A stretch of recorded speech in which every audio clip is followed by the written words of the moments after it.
you is still hid in the drawer. With no J's on, I'm still looking to score. You see, they gave us crack and started waging a war. All these lies they steady telling me. Before Obama, we had Eric B. Or Tony Lewis out in D.C. The 80s kingpins gotta free them. All these faces they ain't believing. If no child's left, then how can we leave them? So just know you're not alone. My niggas gone are coming home. This is a dope boy song for the dope boy gone. Let them know it's still strong.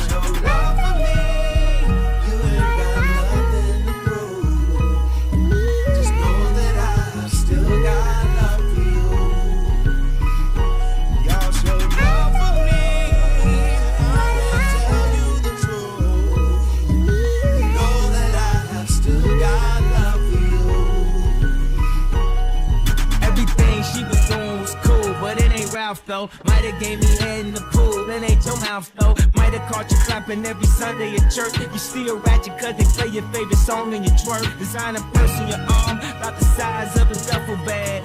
And the brand new titties cost a couple rags. Feeling on a girl ass with a trouble pass. Chain smoking every day, at least a couple packs. You know I always hit you deeper than a baritone. Bone you with my jewelry on, that's a herringbone. Hotter than Arizona, fresher than aerosol. These condom rapping ass niggas wasn't ever wrong. It's alright, but it ain't Ralph though.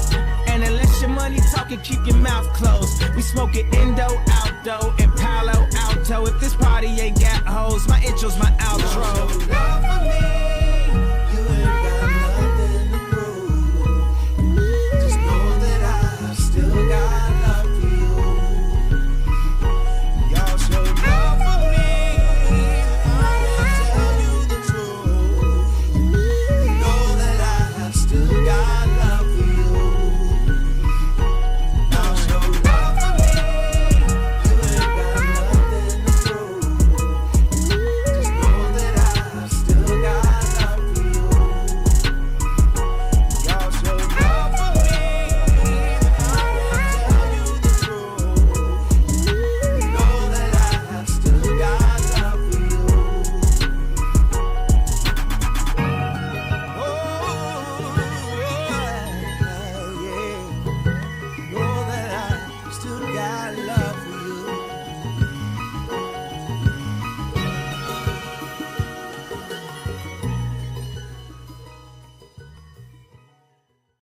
Damn.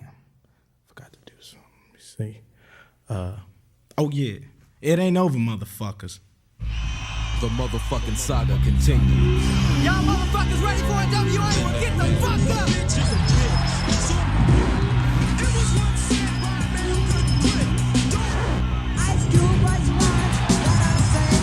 But now, since he stepped the fuck off, Here's what they think about you. Here's what they think about you. Here's what they think about you. Here's what they think about you. Here's what they think about you. Here's what they think about you. Here's what they think about you. Here's what they think about you. Here's what they think about you. Here's what they think about you. Here's what they think about you. Here's what they think about you. Here's what they think about. Here's what they think. Here's what they think about. Here's what they think about. Here's what they think about. Here's what they think about.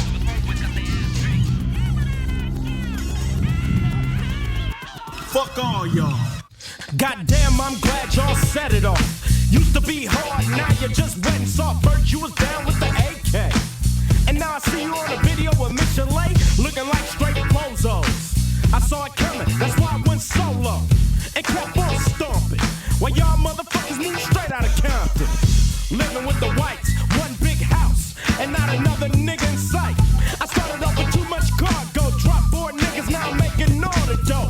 White man just ruling. The niggas with attitudes, who you fooling? Y'all niggas just phony. I put that on my mama and my dead homies. Yellow boys on your team, so you're losing. Hey yo, Dre, stick to producing, calling me owner, but you Benedict. Easy E saw your ass and went in it quick. You got jealous when I got my own company, but I'm a man and ain't nobody helping me. Trying to sound like American most. You can yell all day, but you don't come close. Cause you know I'm the one that flow. You done ran 100 miles, but you still got one to go. With the LENCHMOP and y'all disgrace to see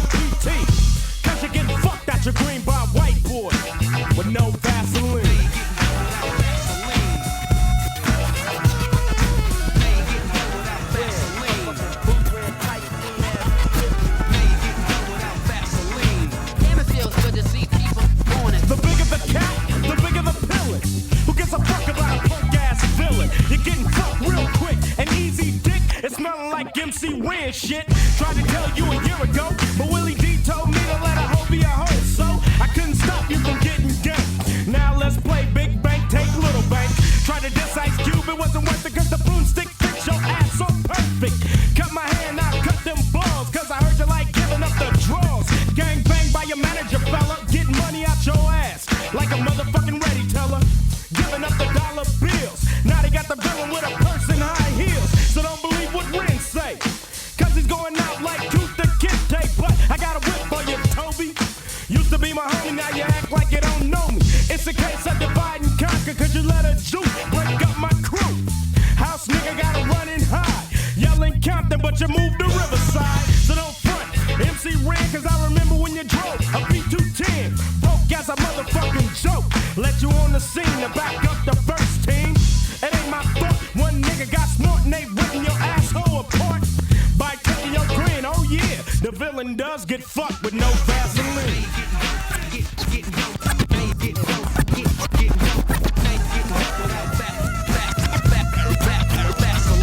I never have dinner with the president. I never have dinner with the president. I never have dinner with the president. And when I see your ass again, I'll be hesitant. Now I think you a snitch. Throw a house nigga in a ditch. Half pint bitch, fucking your homeboys, you little maggot.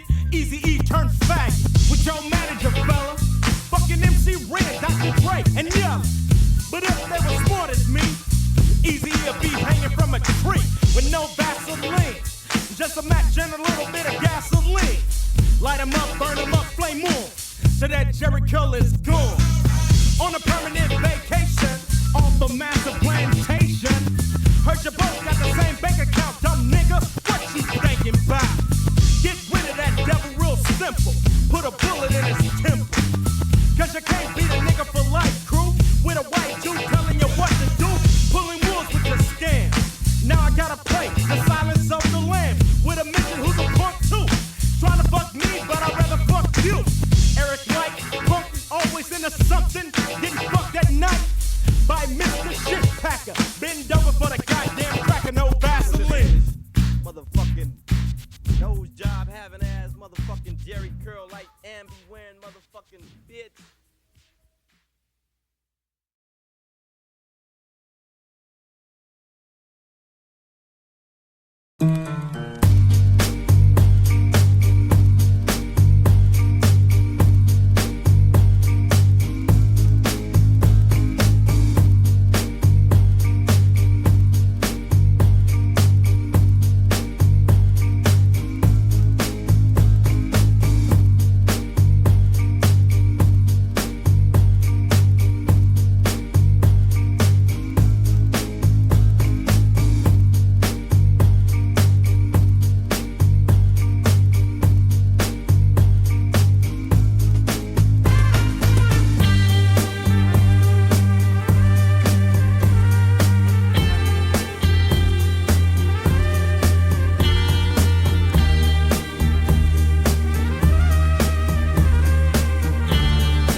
son sent $3 while Fuentes is a problem. You need to destroy that no talent faggot hopper queefy. He is so stupid. Who the fuck does he think he is calling the Ralph O'Malley a redneck? The Ralph I know is high IQ and enjoys classical art and the Pantheon.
Mag Mike sent $10. Good afternoon, Ralph. Just curious if you got my TG message from yesterday. 07. I did not, but hello. Uh-oh. There we go. I fixed it. Also, now that's better. My mic was too low. Hello, welcome to Killstream. I'm your host, Ethan Ralph, the owner and the editor-in-chief of the RalphRetort.com. I did not get your message. Bump it up the chain if you can. And just put another message on there so it goes up the list. Yeah, I was fucked up for a second because I had to re-add my camera. So, yeah, it should be fine now. Yes, righty tighty. I'll add that in. Just give me a minute on that. Hold on. I'll do that. Yeah, Boomer the audio because I accidentally deleted the camera and then I had long story. Actually, I was about to delete it seamlessly. Oh shit. Okay, hold on a sec. Fuck. Give me a second. God bless America. Okay, hold on. There's a live thing going on. Milo versus Ben Thorp. Do you know? Unless you apologize. Unless you know how, you want to go through? You're a Catholic, right? You claim to be a Catholic, correct? Fuck no, bro. Do you know how unthreatening? No, you're not a Catholic. You're not a Catholic. Do you know how unthreatening you are? Do you know? Are you a Catholic? Are you a Catholic? Are you a Catholic? Are you a Catholic? God bless you, Ben. I sincerely hope that you look to your left and look to your right till your dying day, like Cain wandered the earth in fear of his life. The mark is upon you. It's right next to your name. Your mark is upon you. Fucking worthless laughter. Enjoy your satanic. I sincerely wish Is John with you? Is John with you? Is Marjorie with you? I wish you every. Are your lovers with you? Is your sodomy clock still there? Watch for a sign, Milo, on that trip today. Watch for a sign and repent, and I will forgive you. I don't want your forgiveness, but thank you. I posted something about this family on my channel, which I think is true, that it's immoral to continue to indulge people in crisis like this. No, hang on. It's immoral. And so I'm gonna step out of it. That's what's immoral, and I could quote the Catechism and the doctrine of the Catholic Church. So if you want to be an evil man, a son of Satan, a sodomite, then you can continue to do so and laugh and have what the devil provides you. I think it's but you will have the mark of Cain upon you until you repent. Has problems that might not go all the way up to incest, but come pretty close, and which are obvious. I'm happy to talk about them with you. I have immense respect for you. No, thank you. I have no interest in you. And you're wrong about our Holy Father. But I wish you're you all wrong the best. about our Holy God Father. bless but you. You don't want to talk to a real man. I get it, faggot. Go be a faggot on your faggot boat. Go ahead. Okay, I'm going to go be a faggot Enjoy on my faggot boat. Consolations of sin. Milo, go check. Hello, gentlemen. Consolations of sin. God bless. Make sure you drink yourself to oblivion. Ben, why did you chased him away, man? We're about to get some content. He ran away. The debate was did I not? Anyone could hear witness. I'm here. I'm willing to talk. Yeah, he was very scared of you. He's able to talk. I mean, you're a big guy. Back on. He's on a yacht. Obviously, he has whatever. He thinks it makes him a fancy boy. He's not a fag. I would rather be on a yacht than women on yachts. Ben. Okay. I would rather be hanging out on a yacht with Marjorie Taylor Greene than talking to you. I'm not gonna lie. Whatever. I'm sure that two groups. Anyway, look, the debate wasn't supposed to be between you and Milo. The debate was supposed to be between you and Shamu and Grossly and anybody else who was going to fight. Look, we wanted to close the. I'll take them all on. Yeah. I'm sorry about cutting you off last time. I was clutching my pearls over some bullshit. Let the keynote flow. He was wrong. All right. Now can we resume? Can we? Yeah. Do you want to have a more or less formal debate? Well, yeah, sure. Maybe like Ethan can moderate it, but I guess like those. And Ethan's a great moderator. I am a great moderator. I've never been. Thank you for saying that. I've never been in a debate that Ethan has moderated. Other than so who else here is Shamu and Grossly here as well? Yeah. Okay, well, why don't we let them start off because I think they have the complaints or whatever. Yeah, go ahead. Well, actually, Ben was the one that wanted to do this. Okay, well, that's if you want to start, Ben, that's fine. Whoever wants to start, somebody start it up. I'm fine. Go for it, these people. Well, let's talk about Shamu in particular, because I don't really have a beef with Grossly, but the two of them are butt boys, so they can stand together.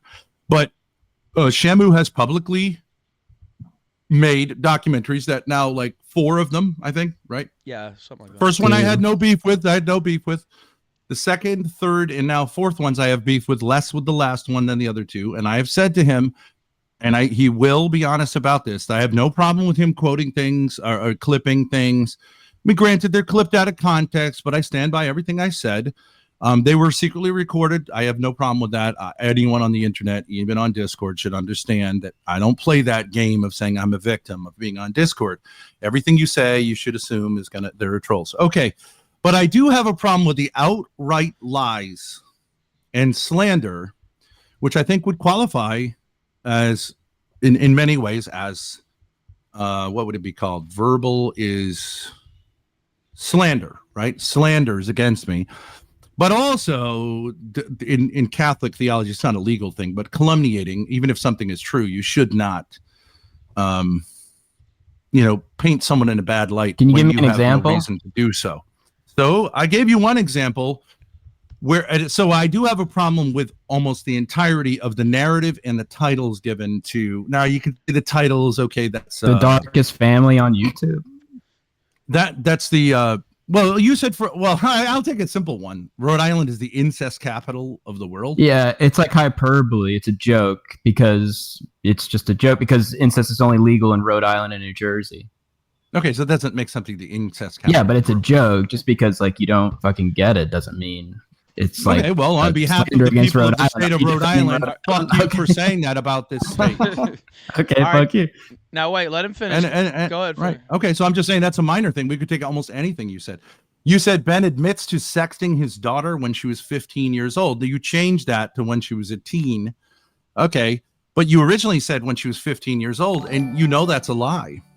No. You knew so what happened was your family told me that the text message. No. Wait a minute.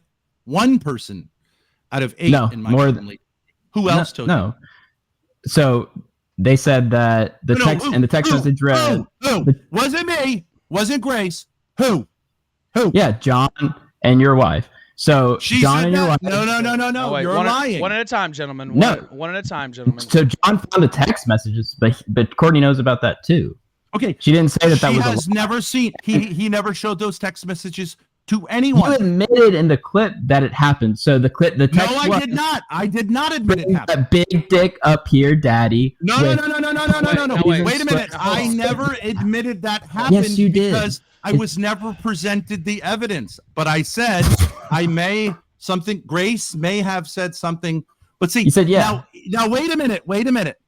That is not me sexting Grace. That's her sending me a message, which you could interpret as sexting. Okay, but you presented as me sexting Grace. That's not true. John never made an allegation that I sent her something, but that she sent me something. And it was when she was 18 years old, provably. And I've told that to you.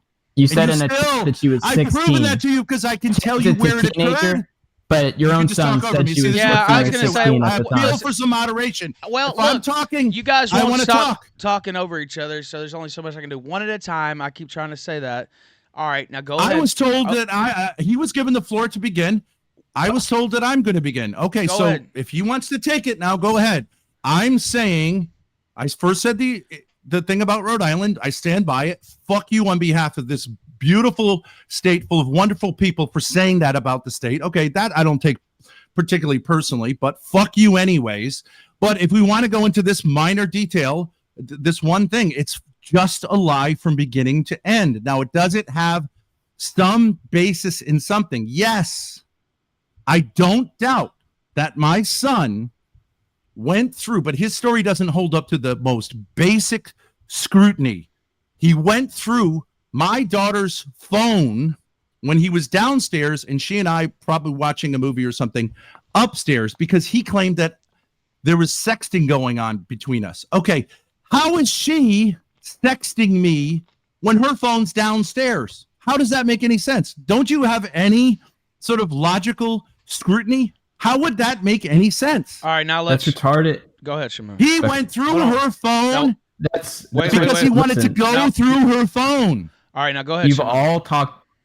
You've all talked about this incident and how there was an issue around it, how your son freaked out. You said in the clip, this is not YouTube stuff. This isn't for YouTube. John went through his sister's phone and he found some, I don't know, some sexual thing, some eggplant emojis. And then a guy, Kino, says, yeah, I believe it was, why don't you bring that big dick up here, daddy, with eggplant emojis and squirt emojis. He said, yeah, that's it. Something like that, sure. Okay. Moving on. Something like that. He claims it could have been Big D, something like that. You know, okay. And I've openly said I have no, but aren't there a number of questions you ask? Like, and I'm not saying he didn't go through her phone, but like, for example, he says the reason he went through her phone is because he saw that there was a notification on her phone from me, and yet he's saying, how would that make any sense? He said he went through her phone the two of because us are upstairs and her phone is downstairs. How does it make any sense that I would be communicating with her on her phone? It doesn't even make the most basic sense. Now, Shamu, go ahead. That doesn't make sense according to him. Yeah. So the reason why he went through the phone is because at the time when Grace was around 15 or 16, like John said, you guys had a weird relationship where you were bringing her to. Are you going to let me talk? Can we stop it there? No. Yeah. This event occurred when I was at Greenwich Ave. She was 18 years old. Okay, well, John said... Why do you keep making it 15 or 16? And he didn't say that. He said, I'm not sure. That she was 15 or 16. Just when all this legal shit got involved and you started freaking out saying that she was 18. That she was 18 years old. We were living in Greenwich Ave. The reason he went through the phone is because you guys thought you guys had a weird relationship where you guys were running up to hotels together. She was 18 years old, provably. You said several times that she was 16, Ben. It's whatever. If you want to do that, you can. Now, where's he getting that from? All right, now hold on. Sucking liar. She was 18 years old. Where's he getting that from? I did say to you, if she was 16, I don't think sending a jocular thing like that. That's what I said. It's not a big deal. I've said this a million times. If a girl, my 14-year-old daughter, they refer to each other as hoes. I don't have any problem with that language, and I would jokingly use that language in a certain context. No problem. A fucking emoji sent by a girl to her dad can mean any number of things. To ruin a man's reputation because you see an emoji of an eggplant. It was what was said. Okay, so bring that big D up here. Okay, what? So what? Her mother had been terrorizing her and me and alleging insane things. Sometimes people who are in an insane situation will develop a sense of humor as a way of processing that. Yeah. Why didn't he? Did you ask this basic question? If he had cause for concern about what he saw on his sister's phone, why wouldn't he immediately go to her and say, what's going on here? Why wouldn't he? He has never spoken with her about what he saw on the phone. He went to his younger brother and demanded that they flee the household immediately. He has never. Yeah, and he said that he talked to you about it. You said Grace and Courtney were raping you. That's what he said that you said to him, was that your wife. No, wait, let's stay only one thing at a time. We can go into that. But I'm saying you cannot continue to say that maybe she was 16. She was 18. But I don't have a problem if she was 16, but she was 18 years old. That took place when we were renting the home on Greenwich Ave, which the lease for that began in December of 2022. Grace was 18 years old. That was not, he didn't scroll back 4 years. Phones don't have that kind of memory. It was a recent text. She was 18 years old. Now, if we can't get beyond that, I have nothing more to say to you. You're a fucking liar. That's definitely true. We can agree true. to disagree. I trust your son. No. Okay, well, if you're not going to be able to just talk about it, then whatever. We can. So you lose. Get the fuck out of here, faggot. And if I encounter you on the street, I will continue this conversation with you. And if you continue to say shit like that, it's it will go down. It will go down. Sending videos of yourself jerking off the trannies. Why don't you talk about that then? Okay, so you want to avoid the topic. I'm saying this is why I appeal to Ralph is like, can we just get this one fact straightened out? Okay, so he says she's 18. Do you have any proof she was 16? I have Even his the slightest son's possibility. testimony, and then his mother No, my talking son's about testimony is not that. it. I'd have to go through. the I'd like have to button go right through now. Messages. No, you don't and it have would to take a go while, through. but He talked he's about Hit the where like it was button. that it took Timeline. place. He talked about where it was that it took place, and that's in a house that nobody. There's no controversy. That house was leased in December of 2022, maybe 2021. Okay. It's fine. You were sexting your daughter when she was 18. No. We're not. You're not going to add shit. You see how evil people Now do this? let me ask you this now. Whatever communication there was took place when she was 18 years old. There was no controversy about that. Now, agreed, and we can move on. You were wrong to think it was another time. Maybe you were confused, but you were wrong, and we're going to get that right now. Now, also, Shamu, he says that she sent the text, not him, so that it's not actually sexting. Yeah, that would make sense. Okay. Yeah. So Grace. Okay, so do we have? Can we establish that she was 18 years old? One obvious fact, provable fact, that whatever it was that he's talking about took place when she was 18 years old. She turned 18. She was born in 2002. She turned 18 in October of 2020. Well before. She may have even been 19. It's not a huge deal for me if you're going to be hung up, deal like for me. Your son. So fucking tell the truth. Okay. Fucking tell the truth. Okay, yeah. So I am telling the Make truth. a statement about the truth. Well, you can see that she was 18. Don't blame it on my son. She was 18 when he went through those messages. No. So, his son's telling me that she was 15 or 16. He's telling me that she's 18. Liar. It's not. I'm not hung up on like what age she was when they were sending sexting messages to each other. Truth, faggot. So I'll concede it. Tell the truth. Say it's still fucked she up. was 18 years. However, no, say one fucking sentence of truth in your life.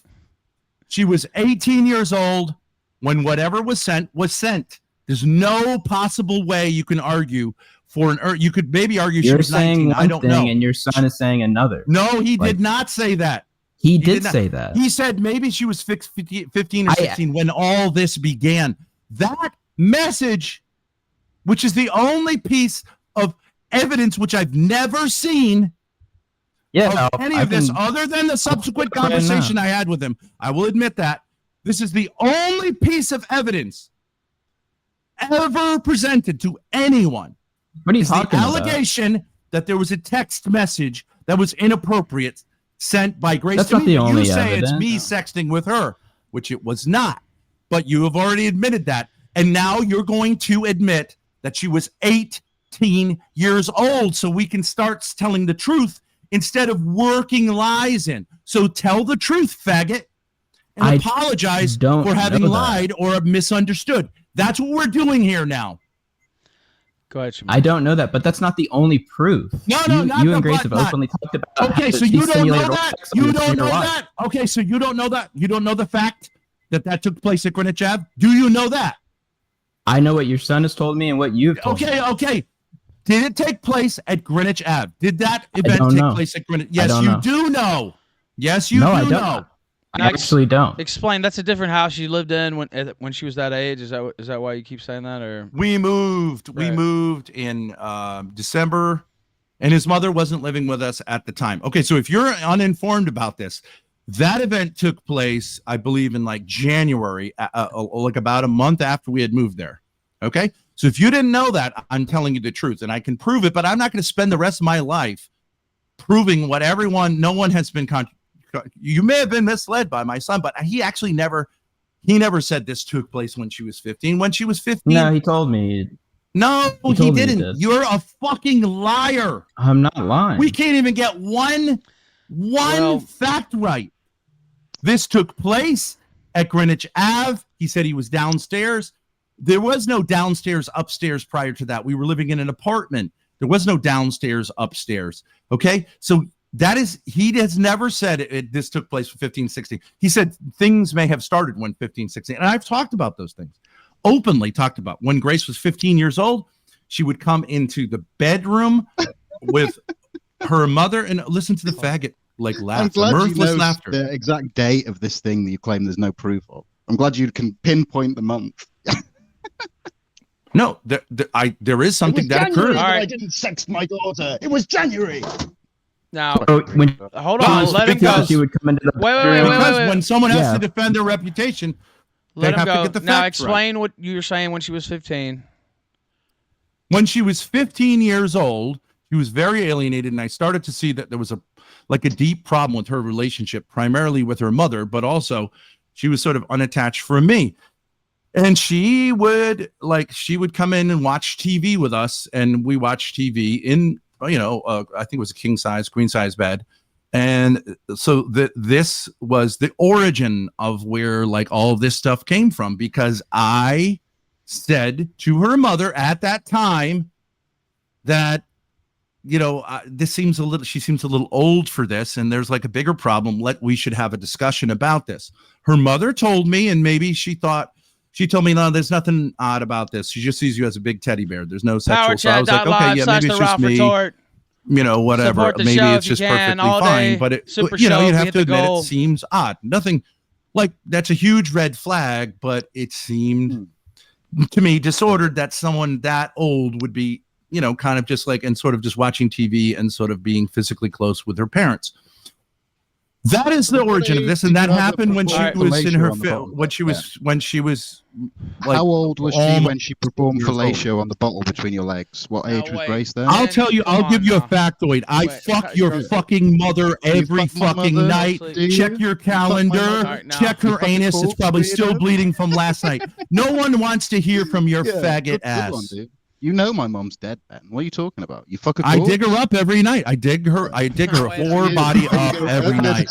She comes back to life, sucks my dick, and I fuck her up her dead pelvis. Okay. Yes. Now, how old was Grace when you had her perform for? You're not in charge here. Wait. All right. No, wait. Hold on. Wait. Just hold on, gentlemen. Okay. All right. Okay. Just wait. One at a time. Now, go ahead, Grossly. Go ahead, and then we'll let Ben respond. How old was Grace when you had her perform fellatio on a bottle of beer that was between your legs for her mother? Now, wait, did that happen? Okay, I will answer that question. Ben, did you that cannot perform fellatio on a bottle of beer, retard. Okay, all right. Was she? Seems like a code. Fellatio is sucking a dick. You can simulate fellatio on a bottle of beer. Was she doing? Now, wait, Ben. Which I'm sure you do on a nightly Ben. basis. Wait. Whoa. Grossly, hold on. Wait. Ben, did that happen? Did she simulate fellatio on a bottle of beer? Yes. Okay. Yes. That happened in the prior location, so she may not have been 18. Now, but that happened in the prior location. Right. Yes. Yikes. Okay. Now, Grossly. But I didn't tell her. We have to be careful of language. I did not have her perform or simulate fellatio on a bottle of beer. Did you say, "Hey, stop this," or was it just a funny joke, or what? Like, I mean, no, she did. I can explain that. She did this. Now, okay, this didn't come out. I voluntarily said this story to help give people some context. Yeah. Grace enthusiastically did this because she was so tired of her mother insinuating that this was going on. So she was just like, okay, so let's just play out your fantasy, which we had heard a number of times, in which she admitted that she masturbated, fantasizing about my daughter and me having coital sex, like full on penetrative sex, on her own. That's how she got off. And on another occasion, she was in a park and had a vision of that happening. Okay. But, you have to understand there's like a deep mental disorder here. Just to clarify, these ideas came into her head completely organically. You didn't gaslight her into some weird cuck queen fetish. Well, they came into her head because she one at a time. Well, okay. So this idea was overtly, her mother overtly said to her, saying to her that she asked her to help keep the family together by sucking my dick. She said that to her, and Grace said no, and I said, "What the fuck are you talking about?" Okay, here's a corona. That occurred by her admission.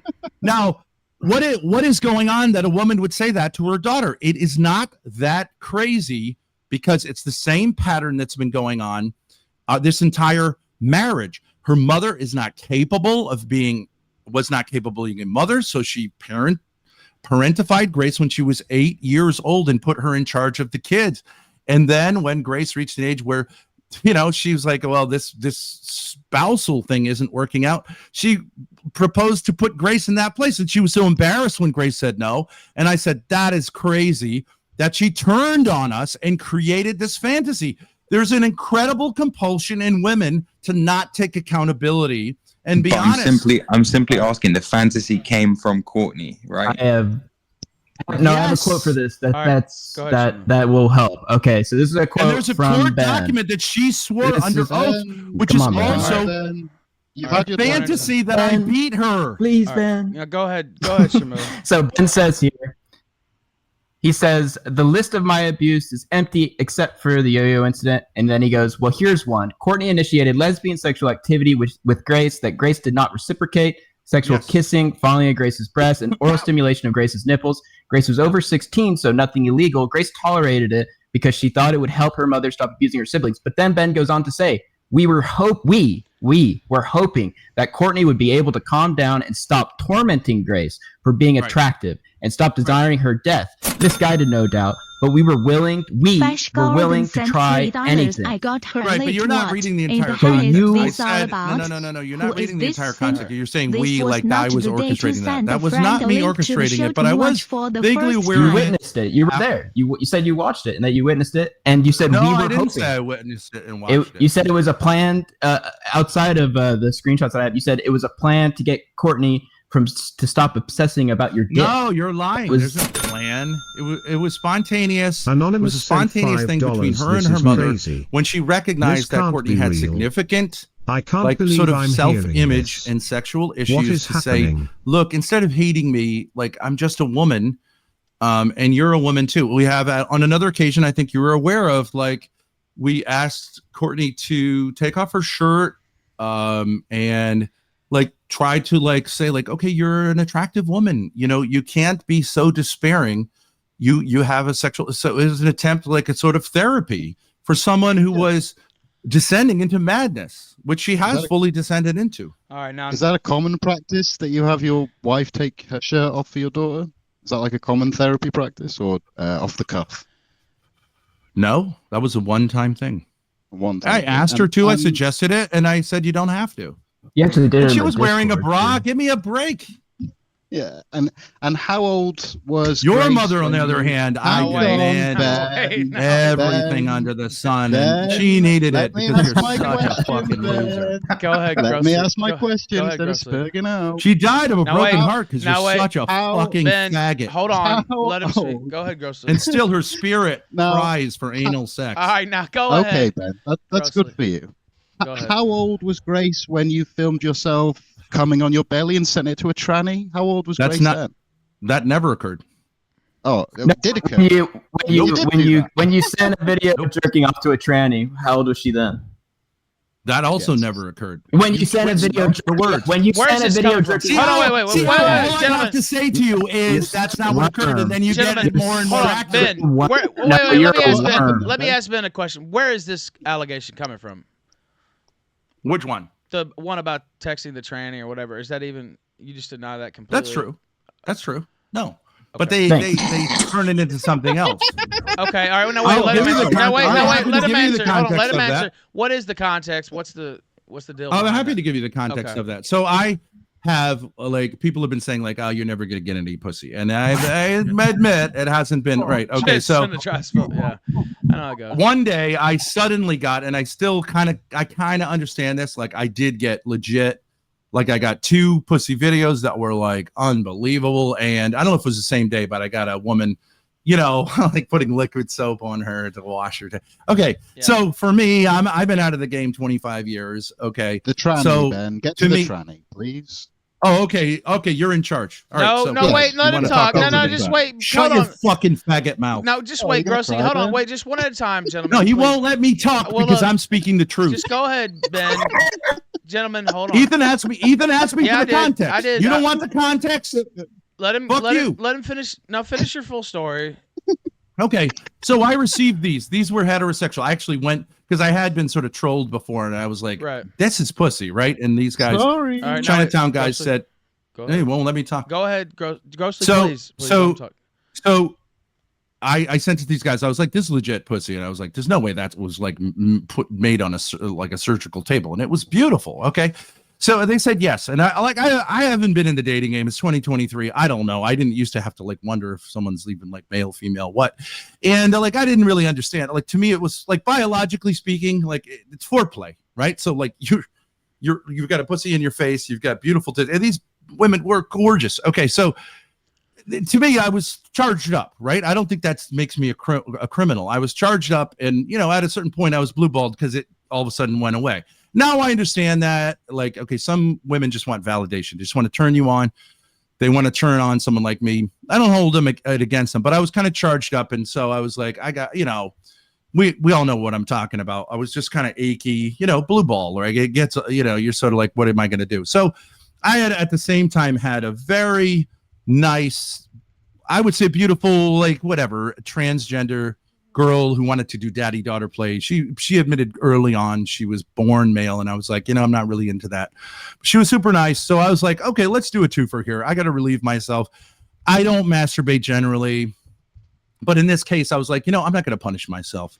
Right. But I was like, but this girl had, kind of said like, I'm good, whatever. So I was like, we'll make it a twofer. I'll try to film it and send it to her. It's just like a nice thing to do. There was a gay guy also who was asking me for a dick pic, was going to give me money, asked me to urinate on him. I sent him a dick pic eventually. I was like, it's no skin off my back. All right, go ahead. That doesn't mean I was sexually stimulated by it. Okay. But it's fine if you say I was. It's fine. I don't see it. What charged me up sexually was these uber heterosexual like videos. So like, okay, so I don't see what's gay about that. But if you want to call me gay, that's fine. All right. Now that's what's gay. You hear that laugh? That's gay. Now, why did you? Wait, hold on, wait. Why did you end up sending the picture? Were you paid for that, or was it like, or do you the dick pic to the gay guy? Yeah. Like, no, he offered to pay me, and then he said, would you urinate on me? But he was like, he was a really nice guy. He was like, I get it. I'm not trying to change you. Really friendly guy. Wasn't weird, except one time he said like, it was very friendly, but he got it. Like he got the whole thing of like, you're straight. I get it. But he was like, could I pay you to urinate on me? And I was like, well, if you're right there and I had to take a piss, sure. But that's why you know what I mean? Like, it doesn't do anything for me to urinate on a dude. But if like it did something for him and you know what I mean? I'm not going to go out of my way, but you don't have to pay me. I'm not a whore. But so I sent him a dick pic that I had taken. One at a time. It was a flaccid dick pic also because like that's my like kind of dick pic because I can't really do what younger men can do. So I sent him a flaccid dick pic. Just to say, like, if this makes you happy, it's no skin off my back. He got back to me a couple days later, and he said, I've jerked off several times to this. Is that okay? And I was like, sure. What? Have a blast. What do I care? All right. Does that mean I'm gay? Okay, that means I'm gay. And I will tell you something about transgender women and gay guys. They're honest. You know what I mean? Women are such fucking liars that I do find it refreshing. And if that's being gay, then I'm a fucking faggot, right? Because I appreciate guys who go like, I'd like to suck your dick. I find you extremely attractive. At least they're being honest. Unlike this grossly, who's going to insist what anyone could see that he's a homosexual. And this Shamu, who just today, when I said I wasn't able to make myself hard, said like, Ben, we really want that. Wait. That's the kind of homosexuality. Now let Grossly respond. Let Grossly respond. Go ahead. Was I a homosexual when I made your wife and daughter come for me, Ben? Was I a homosexual then? You've been a homosexual from word one. Now wait, he did what? Hold on, wait. Was I a homosexual when I made your wife and daughter come? Wait, Ben. You're a homosexual with every syllable you speak. Hold on, we need context here, Grossly. What did you mean by that? Why, I made Grace and her mother my pause temporarily. Yeah. I don't know about that, but like, yes, they engaged in sexting with a homosexual. Of course, that's how a woman is going to like, right? They're fag hags. Both of them openly fag hags. I believe you coined it double cucking. Grace wanted to have a date with Milo. Of course, it's much easier to be with a gay guy than it is to be with a real man. It's Milo, really challenging. I'm sure he's watching. Yeah, I'm sure he's sucking a dick right now. This is really relevant. The big black cock and the cougar We've been working on another story you out for recently, not this, but yeah. You've been going after Milo, Ben, and and saying you're going to show up to his house and all this stuff. Can you tell the story about the time you had a sign from God from through Milo, that your family received a sign from God through Milo? Is that true? It would take a long time. Yeah, I believe. Explain it. Well, I mean, in short, maybe if you could boil it down to a little smaller passage. My Grace's mother had for years been praying for Milo, and praying that me too, that he stopped taking it up the ass, basically. Well, okay, and that he sort of made right on his Catholic thing. There was another sign which occurred on the same exact day, and when we came back from experiencing that sign, I don't want to get into that. Okay, so tend to happen together. All of a sudden, the first thing on YouTube, actually it was a friend of mine I hadn't spoken to in years, who said, do you know that Milo just sort of announced that he's done taking it up the ass? And it was interesting, and I was like, huh. And then I watched a video, and it was a video of Milo taking off his gay marriage ring. I saw that. I've seen that video. The ocean. I've seen that video, yeah. Okay. And so all this occurred at the same time. I didn't know what to make of it, but I see in retrospect that was a sign to me to say the ring on your finger also doesn't Anonymous make sense. sent And it's okay to $5. take Milo it off isn't even as and gay throw as it into Ben. the ocean. And that has been extraordinary. The Lord helped me to see something. I was too attached, and I don't know if you are, Ethan, in your case, but I've met so many men who think they're married, who are involved in this sort of psychotic cult that they didn't intend to get into, who through the beauty and the teaching of the Catholic Church, the church does not hold men to relationships that are not like real marriages. And you do not have to sacrifice your balls at the altar of this fucking ring. If the ring was a lie, take it off like Milo did and throw it in the ocean. I understand that subsequently, I can't prove this, but subsequently he has sort of picked that, sort of swum down and picked that back up and put it. Well, that's been alleged. That's been alleged. We don't really have proof of that, though. But I have seen people allege. I don't have any proof of it, right, but I have some evidence that relationship hasn't been walked away from. And that has to do with me knowing where he lives, but I won't go into any more detail. I don't think he's, and he has openly said, so here's my thing with him. This is why I was banned from him. He said he's got this sodomy clock, right? Yes, he does. He's keeping track of how long it's been since he had a black dick up his ass. Okay, I think so, yeah. That doesn't seem to me to be, and I've said, throw the sodomy clock out and get a pussy watch. Let's start looking forward to when you're going to get in the pink instead of the brown. So you're saying right? that, but wait, the sign from God or the, and you won't throw it out. But the story itself that he had renounced homosexuality was kind of the sign, and she had been praying for him, and that y'all took that as together with the video that I saw, because I was right, yeah. And I saw that same video. Okay, I'm not saying it's a miracle. Well, it was nationwide, worldwide news when this happened, and I saw that video too. And I've known Milo. The timing of it was right when another. I don't know if you know this. I think I told you this already. I've known Milo for 9 years, literally. And so we go way back, way back. Now go ahead. I've been a huge fan, and so has his mother. We personally invited him when he had an Airbnb to stay with us anytime. Met him, and anytime. we're all huge Milo simps, right? I mean, we're huge Milo simps. I continue to think that he has more goodness in him than this other faggot stuff. I'm sure he'll apologize and repent for his faggy, daddy stuff. But I think what he has to do in order to do that is he has to go back to that story that he told about Father Mike, in which I think he can replay that and understand that actually that's not necessarily the worst thing in the world. And what he said is totally defensible. He should not have subjected himself to the Groyper bullshit. You were raped. This is the worst thing in the world. He hasn't gotten over that trauma, which is why he continues to be obsessed with pedophilia and finding it in places where I don't know how much really that's pedophilia, but whatever. That is an area that he should just leave to other people. But he's obsessed with it. He's obsessed with moral purity, and he was banned for me making a sexual joke about my daughter and horses, which just a joke. When he made a similar joke about getting married to my 13-year-old daughter, I mean, way more sort of risque, and they're just jokes, Milo.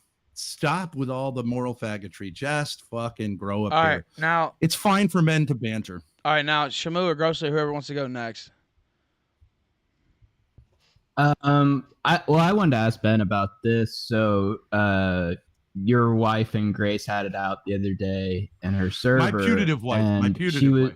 Not my wife, but my. Your punitive wife. Putative. They were going at it, and they were talking about stuff you've done. And Punitive's different. And she was recalling a story when Grace He was won't allow you around. to correct. It's fine. Let's go putative back. What? is like Punitive alleged, wife. supposed wife, basically. Punitive. Alleged wife. Yeah, Yeah, I said it. In name only. Your punitive wife. Yeah. Putative. Yeah, and you said punitive. It's okay. I'm just being a faggot about She's language. both a it's okay. punitive and a punitive That's wife, right. but okay. Yes, I figured you'd say that. Okay. And now she was recalling a story when Grace was sunbathing with her friends when she was a teenager, and that you were looked out the window and masturbated. All right, now wait. I started to. That's true. Now wait, hold on. Okay. Now wait. Yep. Repeat what you said, Shamu. It was a what? The video was what?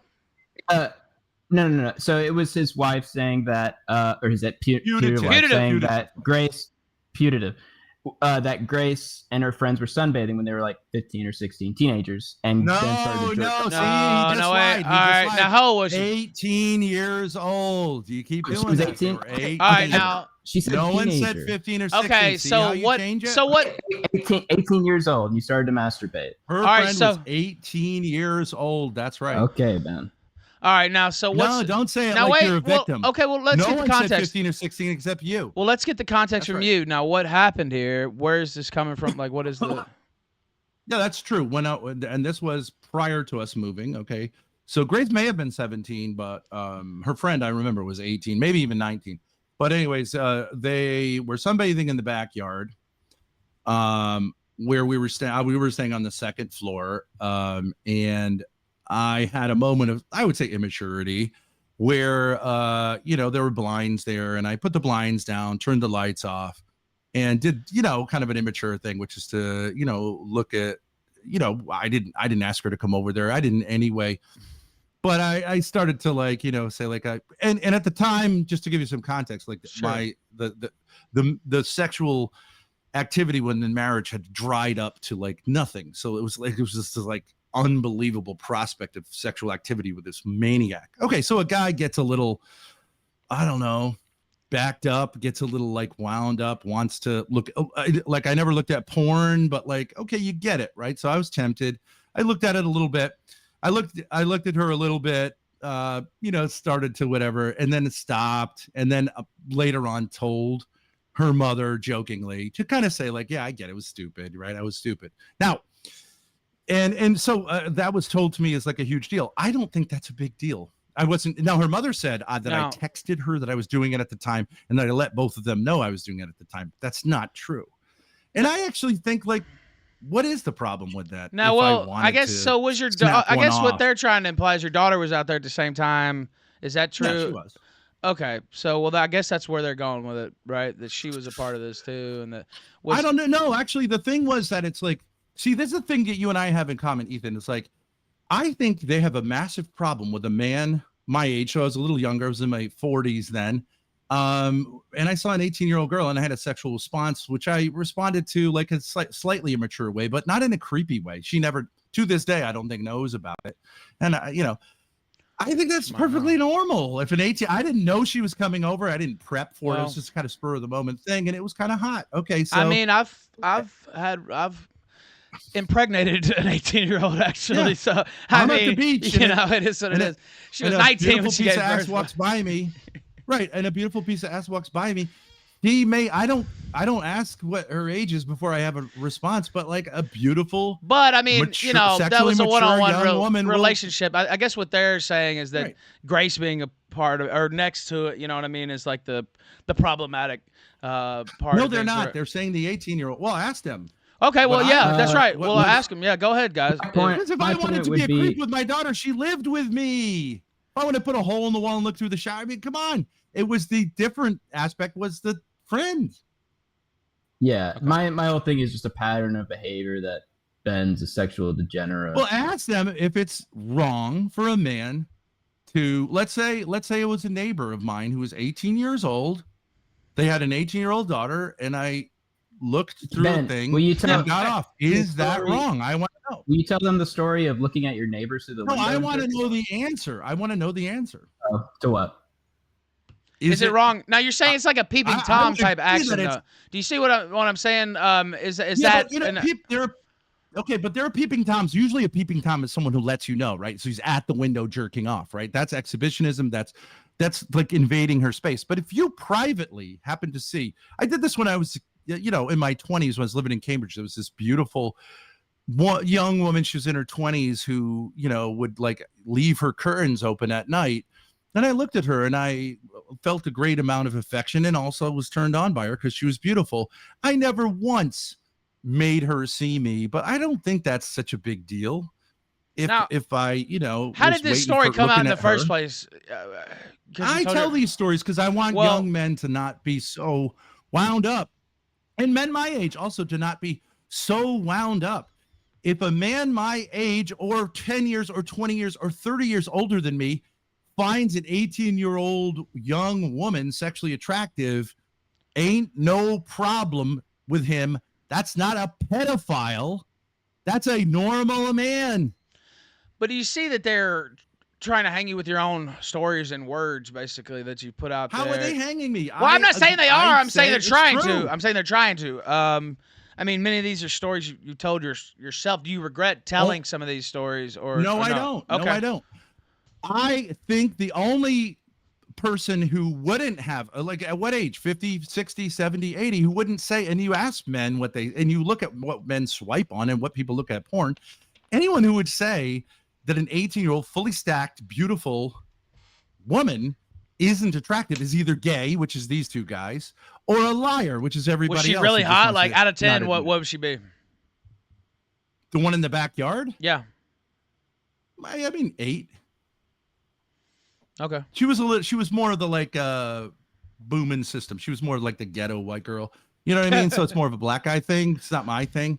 But whatever. I mean, compared to what I was dealing with someone who was like just like completely confusing to me sexually, never washed her hair, never put on makeup, never found herself disgusting, allowed herself to have like a permanent sort of rotting mouth to avoid. I mean, I hung with it, and it's not like I went. No, Grace told me, and this is like a parallel thing. Grace told me that one time her friends were over, her teenage friends, 17, 18-year-old girls, and that I was like, hey, girls, you want to go to the docks? Totally like dad. And that they had, when I left, they were like, hey, so when's dad coming back? Right. And so they're saying like, I'm sexually interested in this man. Now, I was sort of surprised by that, but subsequently I've seen like, oh yeah, no, there is a thing with especially Zoomer girls for older men because we're more mature. And yeah, sure, on a certain level, we don't have what the Zoomer boys have, but we do have something else. But I didn't pursue. I would never thought in a million years to like fuck these bitches, but I could have. And there's nothing wrong with me saying like, well, I mean, they're much more attractive than your fucking crazy mother, who I'm not related to. All right. Now let's subsequently, I would have said like, yeah, actually. Would have asked one of them out, maybe. Right. Shamu, go nothing wrong with that. Yeah. Could you tell everyone the story? So Grace recently went to Los Angeles, right? And then she went and saw Foreman in Washington. And you guys talked on the phone or whatever. Jeremy. Radio Foreman. You were really upset with her.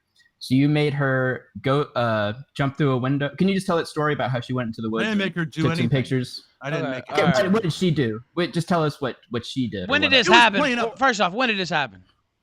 Just a few weeks ago. When okay, well, I remember when she went to L.A. Yeah. So she went to L.A. and she was doing this thing with me. I was trying to get her on the Dick Show, by the way. I can get her on the Dick Show. I've been trying to make that happen. Yeah, right. She tends to do what her mother does, is like make everything into a. She didn't do enough content. She didn't take advantage of being in L.A. I told her meet some Jews. Well, I told her I could get her on the Dick Show.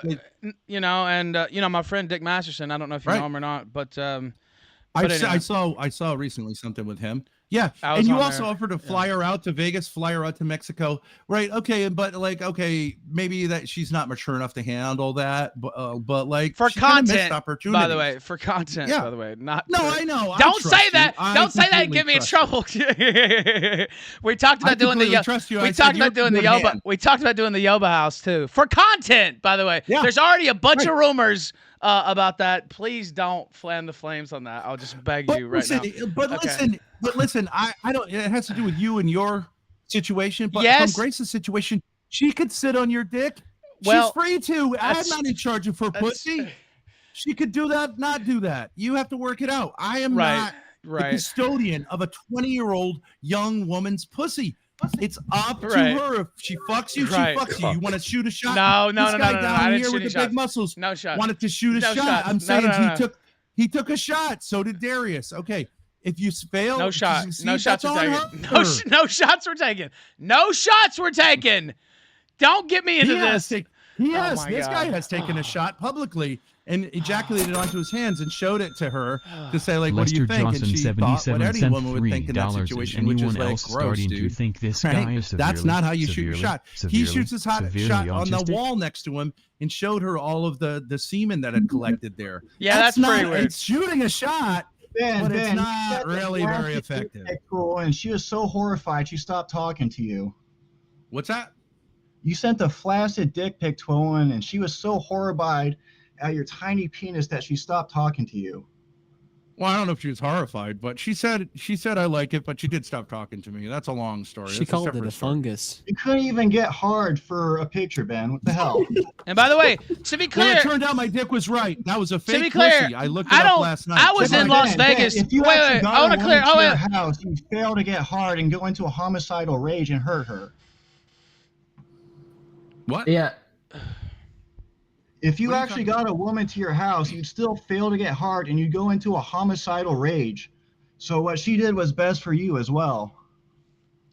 That was another story. Yeah, it was it was a failed incident, but my dick was right to retract because she lied to me. She was a lying whore. Yeah. And Why she did, now needs to send me like real pics, and then I'll show her. So my dick was right to say damage control, man. This is insane damage control. Well, whatever. Ethan was asking me, so you guys keep going like this. Well, I just want to clarify that I was in Las Vegas simultaneously with her being in Los Angeles. I didn't offer to fly her to Las Vegas. I just want to be clear because that's something. But anyway, I'm I did. not sure what it was. Right. But I talked about having her on the show. I would never. Right. I just want to clear that up because I'd there's a lot of generous with you, Grace. I wouldn't. No. Sort of stiff you for like fucking $100 like that. Well, it Darius was for yes. right. Well, it was not for. I just want to be clear. And I would say this, Ethan, to your credit, or whatever. You could say, Please I don't don't. want my wife to hear this. But No, please. You're 10 times the man Darius or this Jeremy I guy appreciate were. it. You're fucking losers. I appreciate And you saying that. I could conceive of her falling in love with you because you're a great guy. Well, you're a appreciate guy you who saying has a fucking pair. And I consider an honor for you to be my son-in-law. Well, But whatever. I appreciate you It's saying up to that. her. It's up to her. That's very kind, but I just want to be clear because I know there's a lot of rumors out there, and I just like her on the show. I know she's very talented. Yeah, I know. And so that's that. But I you, just want to be clear. You let her. You were very kindly. You were very sort of like gentlemanly, but you let her play a little daddy. Well, daughter thing. because I know, but wait. Let me say. Let me say this. Hold on. Stop. Whoever's talking. The thing is, like, she's on the show and she's kind of being flirty and stuff like that. Yes. That's an old bit from. I grew up watching old talk shows and stuff like that. Of course. That's like and current talk shows. Like that's a bit on a show, course. right? Where they're trying to fuck the host, basically, like Conan O'Brien that she's talking all the time, like and old talk shows before that. Letterman. David Letterman. Of course, Barrymore comes on, and takes her top off or whatever. Yeah, of course, like it's of course. a part of the show, basically. So I just want to Right, and it's great for content because there's some sexual tension. Yes. Yeah, is it a bit? Yes. Right. Can it sometimes be more than a bit? Sometimes it overflowed into being a bit. With more than a bit with people. There are people that I think hosts ended up but okay. Right. Well, That's called life. I just want to be clear that I let that go because it's fun on the show. Ethan, I know, but I'm getting caught up in this now. Go ahead. I'm getting caught up in this. Because of the situation I'm in and she's in, you're doing us a huge favor because finally she could do the daddy thing with someone who's not her daddy and she could play at it and she could feel free. And if someone wants to make a rumor that she sucked Ethan Ralph's dick, fine. And for us, it's better than this constant fucking lying faggots like these two. But for you, I understand it. Well, I love my wife, and I'm trying to put that back together. It's not, it's a little off track. I'm not gonna lie. It might not be the worst thing for you to say, like, I've got this hot 20-year-old piece of ass who's interested in me. Okay, maybe not. And I give that to you. I'm not saying anyone crossed any line whatsoever. Right. Yeah, I just want to be clear. No lines are crossed. And that's been a rumor out there, and that's why I wanted to address and that. And you allowed her to dance in a way which a lot of Groypers clutch pearls about. But right, they did. Pimping her out. She was free to do that. She took the lead. You weren't saying like, hey, bitch, let's see some ass. You were just saying it's like, fun on the show, I and love if it. she It's just fun. said no, she was not cool with that, I wouldn't have done that as a bit. No one was. It's kind of like our coup de grace. Gonna rape her. It's kind of like our coup de grace for her act on the show, and then we do the dance. I get up and dance too, right? It's fun for everybody, right? Yeah, it's not like you're sending her a video of you jerking off to it afterwards. Like, I never in a million years would you cross that line. No, you were always a gentleman. You were, in a sense, if anything, you were in a sense the victim of her sexual aggression, which is totally fine. That's how Letterman used to play it. Like, oh, what's up? Right. Like that's exactly how Letterman. See, that's exactly how Letterman used to play it, and that's how I was playing it. And I'm a Letterman stan, my whole life. So yes, that's but what I you was play doing. into it. You might play into just give a little hint. I lean into a little bit because it makes it funnier. Right? Entertainment. Yes, that's right. That sells. Right. Yes. Sorry, kids. Okay. And no, there's been somebody in if you're chat dealing with adults. If you did that with a 5-year-old, okay. What the fuck, Ethan? But you do with 20-year-old. She's a grown woman. She's a grown woman. Charisma, knows what she's doing. If she leans too far into the horror bit, then she's got to pull it back. If she does too much with the princess bit, that sucks too. There were bitches like Madonna who did that to David Letterman, and fuck her, and he fucking hated it because she played the princess when she's obviously a whore. And it fucking sucks when bitches do that to like good guys who are giving them a platform. And I'm glad she didn't do that. If anything, be too much of a whore. But I get that it also puts you in a position. Everyone was super clear the whole time. I could stop it if I wanted to, but Jeremy wasn't. I think it's good. I think it's fun on the show. I actually did talk to my wife about this at one point. Now we're not, things are off track. Things are off track at this point. She wasn't mad about it. But your putative wife. No, I'm not going to do that. We're still married, and I'm still working on things. I'd like to talk to you about that. I'd like to talk to you about that sometime. Sometime we'll have to. You may not need to crucify yourself as much as you're crucifying yourself. Well, I hate what's going on, and so I had a court. I was going to tell you my little baller story because these guys have done their like dad's a pervert story. Yesterday I was supposed to go to court. 9 o'clock, show up at court. I've been to court twice. I had to go to court from this supposed assault of my son. All bullshit. All comes from his mother. Yesterday, instead of going to court, I was like, fuck it. And I was, engaging in like sexually escalating text with this beautiful piece of ass outside of Boston, who I verifiably, I have just verified this morning, is this girl who does want to, and that is the right move. Fuck you, bitches. You could do whatever you want. I'm working. Dad's working on getting laid. That's the best gift I can give to my sons. I don't care about your mother's fucking bullshit lies. She could say whatever the fuck she wants. Dad's getting some good pussy, and that's what you should be doing too. Look at this guy down here. What the fuck is this? Right. So no, by the way, somebody in chat said and maybe you should do that too. I'm just saying. Maybe. I saw somebody. That's what Jesse Lee Peterson said. Dad's balling, and that kid's gonna eventually say, maybe this bitch is not my friend, and maybe I want to be with dad, and it may not be tomorrow. I know you don't have kids who are teenagers, but like, how's a boy not gonna say, my dad's balling, my mother's a cunt, lying cunt, I'm with dad. You can win the longer. You know what I mean? You can win. Yeah, you saw me on. Did you see me on Jesse Lee Peterson? You saw that? I did. Yeah, okay, all right. So you know what's going on. I have a son and I have a daughter, and they're both young, very young. Infant age. So yeah, and I have a tougher. And their mothers are not. Believe it or not, I have a tougher situation with my son than with my daughter, actually, which is, I've got some situations, Ben, and so.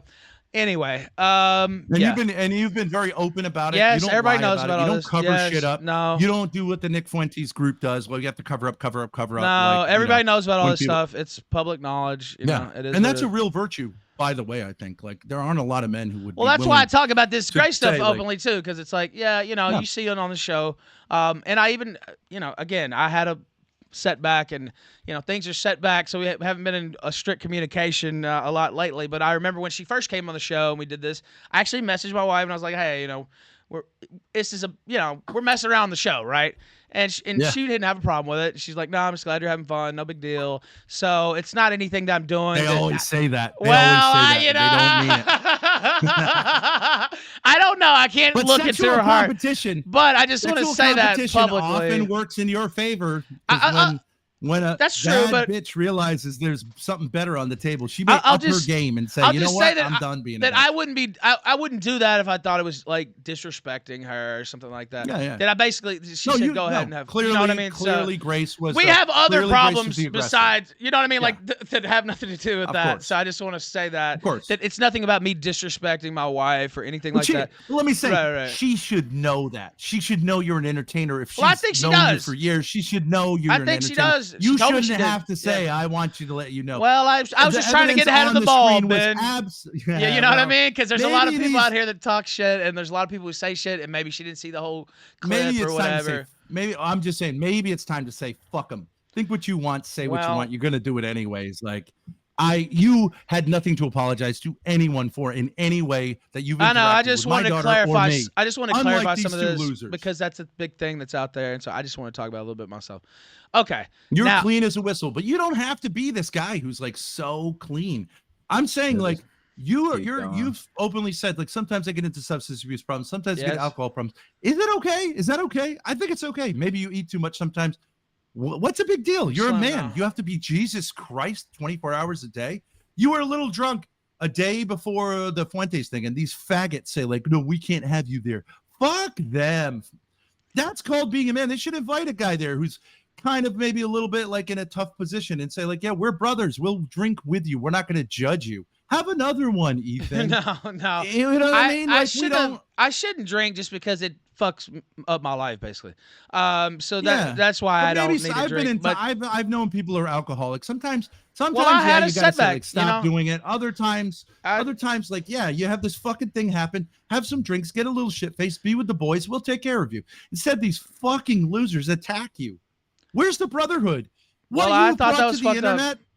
What you've brought to the internet, the fun that you've given these people, and they fucking turn on you because you're not absolutely moral perfect when they're sending dick pics. You've never sent a dick pic to another man. Give me a break. You fucked two beautiful 18, 19 year perfectly You have legal. that. You You drink a sent a little dick pic bit. to another Sometimes you get a little confused because you've been through a lot.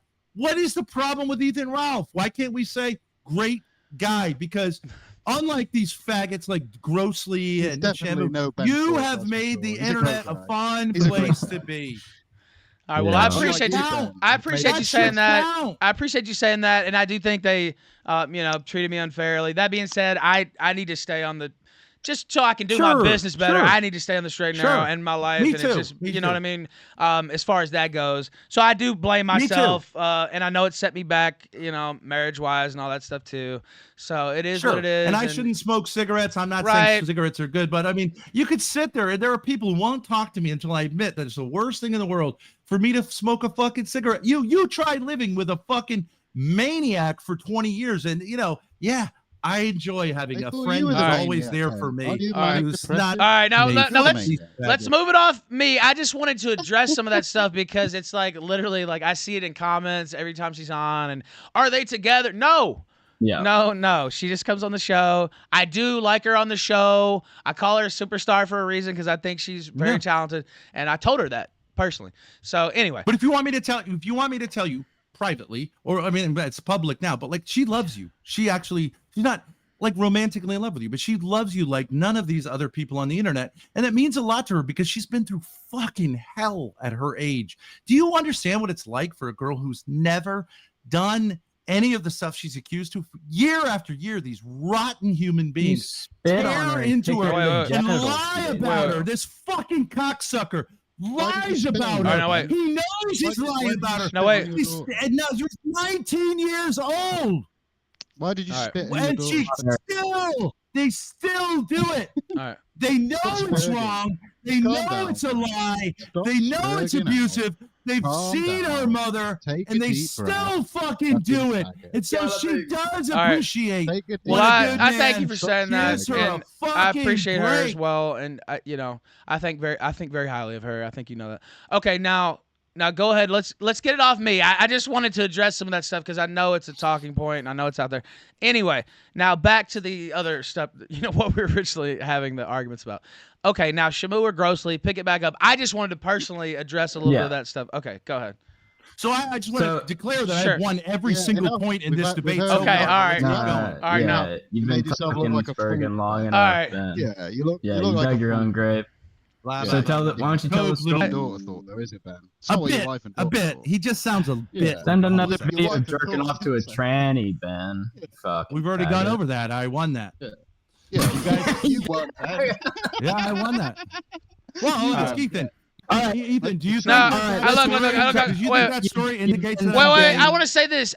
You don't know this don't probably think so. about my moderation style, but I never take a position on who won or lost a debate because I let the audience decide because that's not my role. That's not my role as the moderator to take a position on who won what. I appreciate that. And that's how I always am. It's not just this case. I'm always like that, and I feel it keeps my integrity But you'll higher. admit I allow people to take their hits at me also. Yeah, you do. I admit that. I don't say, hey, Ethan, you have to protect me. I admit that. I admit that. By the way, my internet skipped. It's back.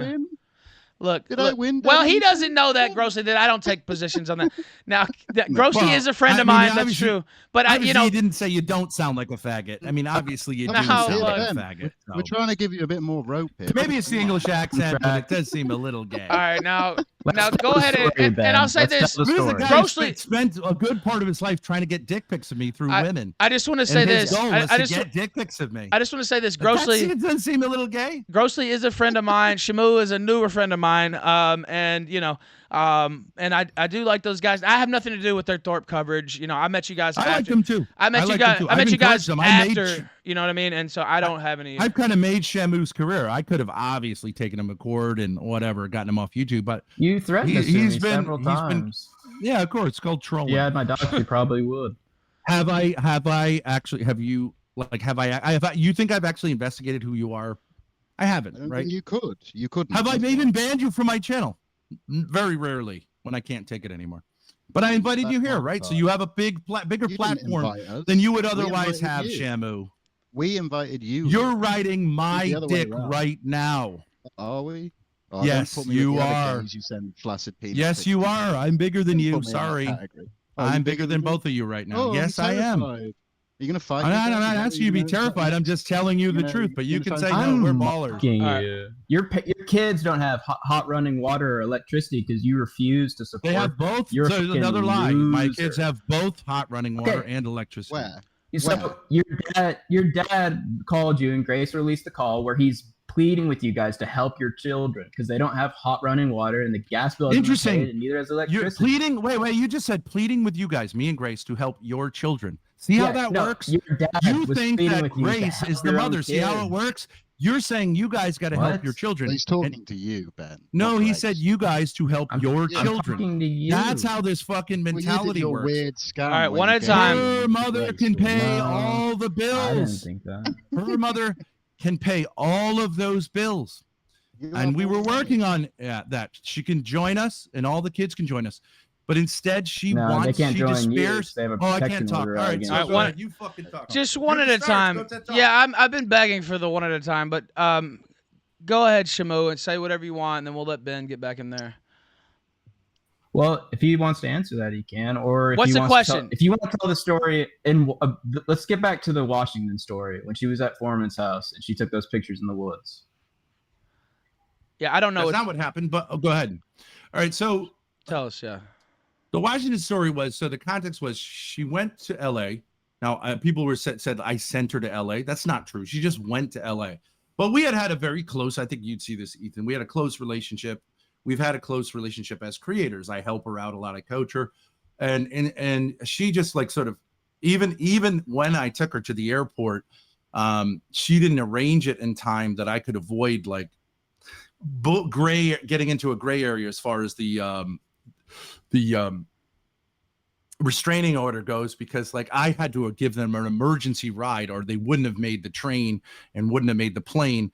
Okay, so it was done well. Like I wasn't technically aware she was in the car with me, but like, okay, whatever. These fags will probably tell someone to call the cops about that, but whatever. And so she kind of like was like maybe, so it sort of trolled the whole thing. And then everywhere she went, she wouldn't communicate with me. I didn't know where she was staying.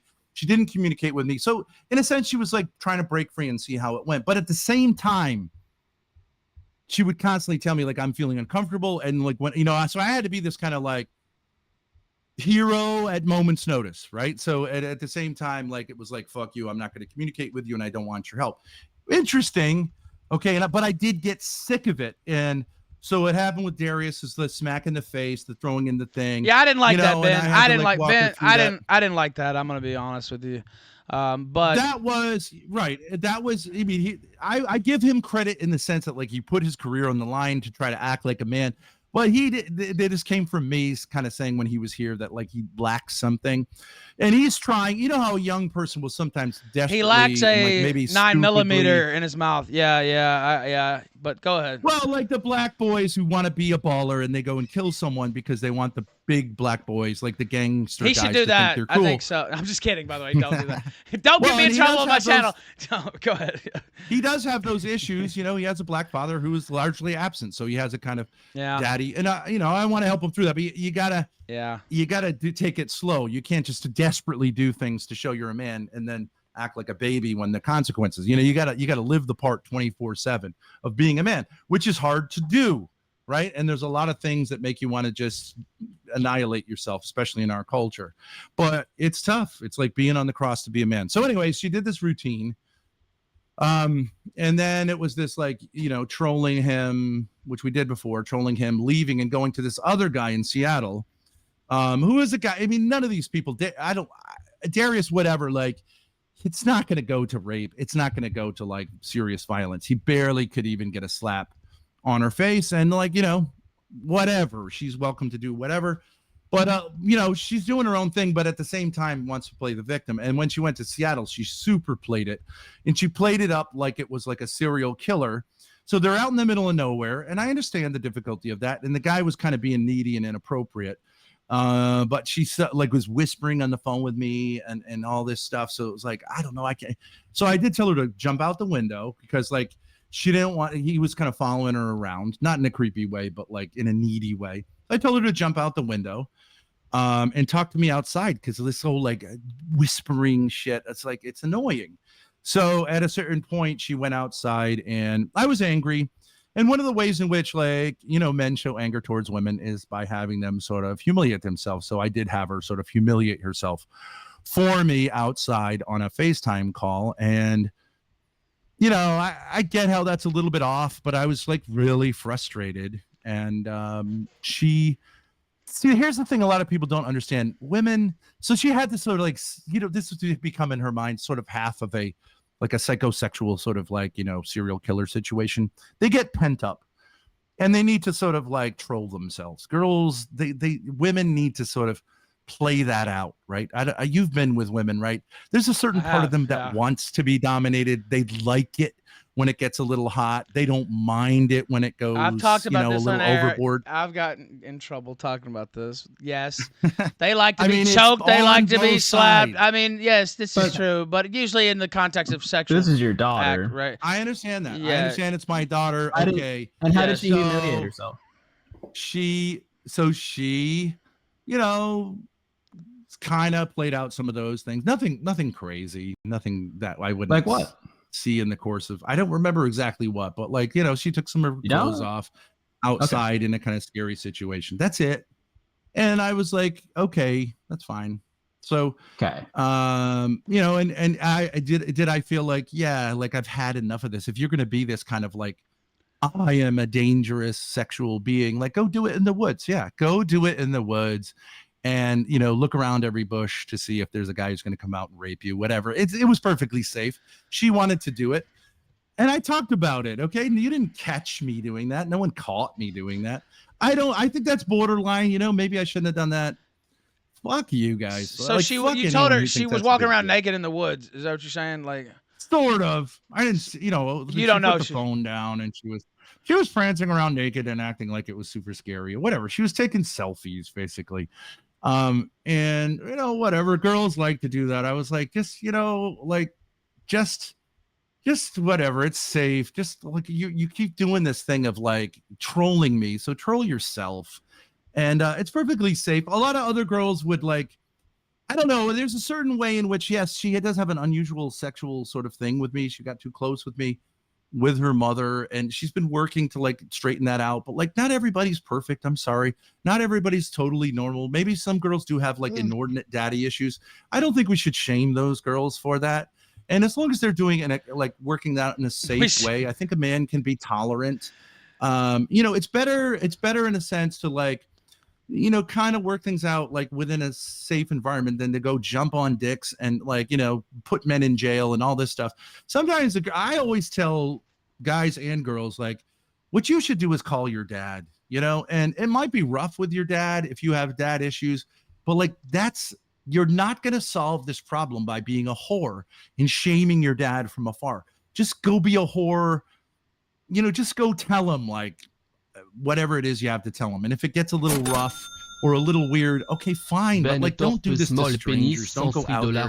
But if you have to, you have to. But a lot of women, I think, would be better off. That's why that's why I'm running here. The House for Wayward Hoes, yes. Where I'm sort of like everyone's dad. And any girl who's been a little bit of a hoe, which is, I think, almost 100% of them at this point, can come here and it's safe. And if you want to do crazy stuff with me, no problem. But I'm only going to let it get so crazy. And I was just trying today to get a woman here so that I, could avoid like when it gets really rough that she can say that guy's going to throw you out the fucking window, and then they'll calm down. Because otherwise, if I throw them through a window, then the cops come and I don't know, that's too much for me. But a lot of bitches do want to get thrown through a window and finally told like, stop doing this, stop acting like a victim of men. But they do want to do it, but I can't, and sexually, like, I can't provide what some of these.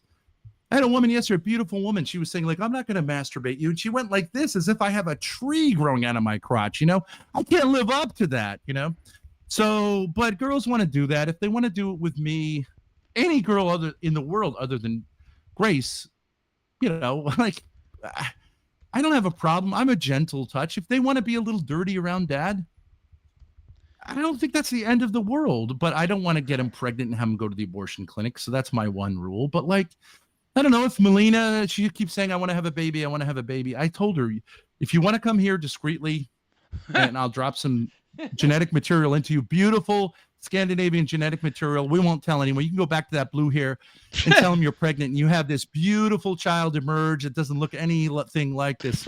Who's going to, you know what I mean? I'm down. I have a genetic You have a big heart, Ben. I have deposit to say. service. Yeah. All right, now let's get one of these other guys back in here and we'll let them pick it back up. Now, Grace was in here earlier. I don't know if she's coming on or not, but she was actually on the call earlier. Now, go ahead, gentlemen. One of you guys pick it up with a question. Since we got the story, that was the Washington story, I guess, or the Woods story, whatever that you were talking about. Yeah, that was. Can I say something about Grace? Can I say something about Grace? Sure, to you, Ethan? you can. Yes. Like, I understand you're saying like I don't want to cross any lines with Grace, and we've had little conversations where I'm like, she's a grown woman. Like you've been really kind of like very very nice about it. Yes. But I'm saying, I would suggest to you that you could, because you are in a sense her. Like you're a bigger daddy than I am in a certain way. What are you Shut saying? up. He said he Shut loves up. Shut up. He loves his But wife. I'm just saying, as a creator, shut your fucking mouth, you stupid bitch. What the fuck? Don't talk to me like that, you dickhead. What's wrong with you, freak? That's how you're talking to Ethan? No, talk look. To you trying to just let him finish grossly. Just let him finish grossly. Just let him finish his point. And I'll let you. No, I'm saying as a creator, I don't think your wife like if your wife has a problem with it. I'm just saying personally, fuck her. I think she needs a kind of like, I think she has a superstar quality, but she hasn't really been putting out. She hasn't really been producing. She hasn't been getting, and I think she needs like men like you, not like these losers who just want her to cry and act like a victim because they're babies too, to push her to say like, Grace, get out there, perform. You need to do this. You know what I mean? And there's only so much I can do because, you know what I mean? Like, sure. I don't have the kind of like, you've got the big dick when it comes to actually, but you're one of the like, someone said Milo and you are like the actual people who have emerged as the big, winners on the internet. I think that's true. And I want her to succeed more than I don't care about my career, but I think like you could do this. And she sometimes needs a push. So when you gently ask her to come out here, I think you should, I'm just suggesting. Well, I was trying to get her on the dick show. I was playing bitch. No, look, I tried to get her to do a couple things on the. I wanted her to go on the Dick Show. Is what I really wanted her to do because that has a. He's got a huge show. He's a good friend of mine. Yeah. She would be great on the show, and so. And this Darius stuff. He like, doesn't with the have any retard connections. Zoomers. Like, you might as well. Yeah, right. All right. Yeah, So yeah. like okay, maybe you should have like in a sense sat on some more dicks when you're out there in the sense of like, real connections, not just this like I hope to be somewhat of an orbiter of destiny. That's Loserville. I mean it but is. like no. I think she could go IRL. I think she could be on a TV show. I think she could be on Fresh and Fit, but there's this kind of like princess thing that I've tried to in a sense pop her cherry to be like, look, you're a beautiful girl. In a sense, it's a gift. Use the gift because it's not going to be there forever.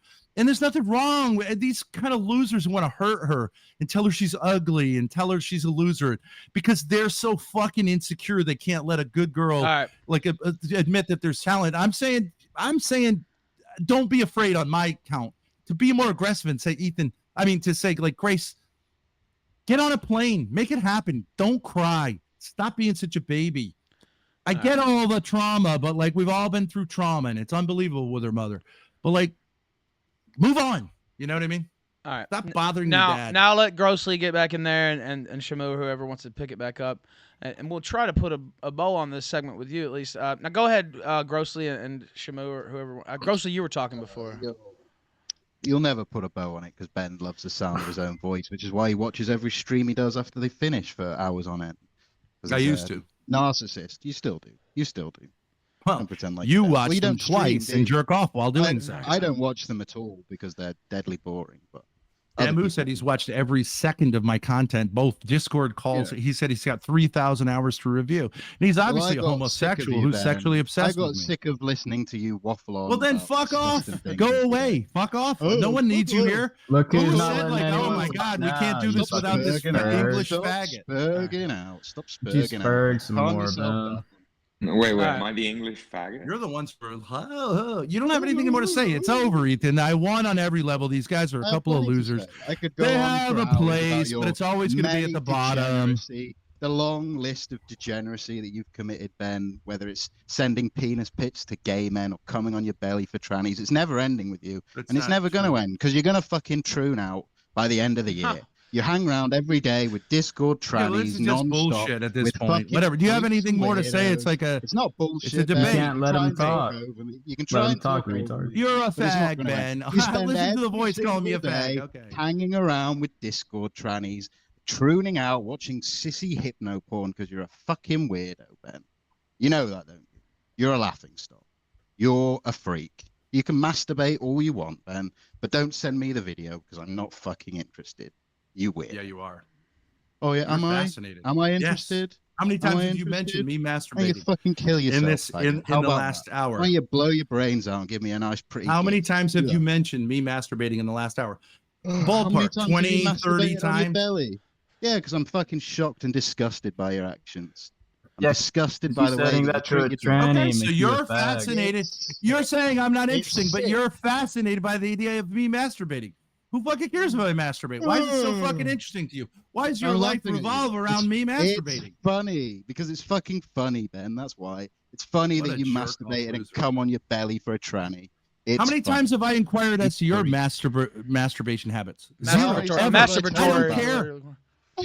How many times have I ever inquired as to whether you guys masturbate or how you masturbate or where you stick your dick? I didn't have Zero. to ask you. I don't find you just interesting. told I the hope you story. go away. I don't have I think to you're ask you faggots, 'cause but I you don't want to tell see it the yourself, pics. don't You spent You hours. fucking You spent read. hundreds of hours trying to You get tell chicks it to yourself, catfish Ben. me to get dick You're pics. the one You're a who faggot. tells it yourself. I'm sorry that you got catfished by 8 or 9 women. It's not my fault that you're a retard and you fall for it every It's not time. a is it? fault. It's not a fault. I stand Oh, behind I'm all sorry. those I'm interactions. sorry those, that I sent those 8 or 9 bitches women fell to in love with catfish me. you, Ben. Those Yes, bitches fell in love with me, and the girl who saw my dick pic yesterday, she Yeah. wants to fuck me. Does she want to She fuck said you? it looked like a No. disgusting. She said it looked like a disgusting mushroom, and she never. Not to spoke me. She said I like it. I said this is what I'm starting She with. said I'm a it to little the nervous. people she sent the picture to. That's how the picture got out, isn't it? Ben? So you admit you consumed my dick pic. I You didn't wanted it. consume She knew you wanted it.